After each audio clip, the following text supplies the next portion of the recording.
लवकर आम्हाला न्याय मिळायला पाहिजे अशी भूमिका जी आहे ती या ठिकाणी व्यक्त होताना पाहायला मिळते। खासदार बजरंग सोनवणे सर आहेत। सर, खरं तर मोठा मोर्चा आहे, जवळपास 3-4 किलोमीटरपर्यंतची रांगा आहे।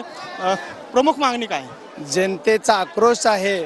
आज 20 दिवस झाले तरी मारेकरी पकडले जात नाहीत, त्यांना अटक होत नाही। याच्यामुळे बीड जिल्ह्यातली जनता नव्हतं उभा महाराष्ट्र या घटनेकडे बघतोय। पूर्ण हळहळ व्यक्त केली जाते की ज्या पद्धतीने आमच्या तरुण तडफदार संतोष अण्णा देशमुखाची हत्या केली, असा जो मर्डर झालाय तो फार टॉर्चर करू मारलाय। त्याच्यामुळे त्यांच्या आत्म्याला शांती लाभण्यासाठी, त्यांच्या कुटुंबाला न्याय मिळण्यासाठी आमचा सर्वांचा हा लढा आहे। पहिल्या दिवसापासून किडनॅपिंगच्या क्षणापासून ते आजपर्यंत आम्ही सर्वजण हा लढा लढत आहोत।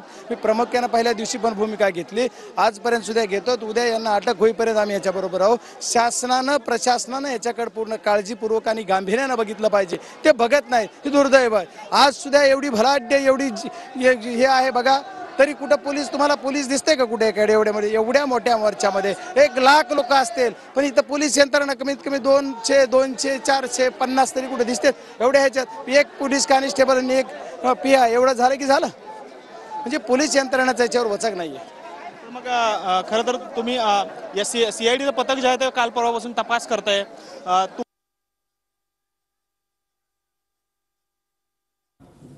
तर सरपंच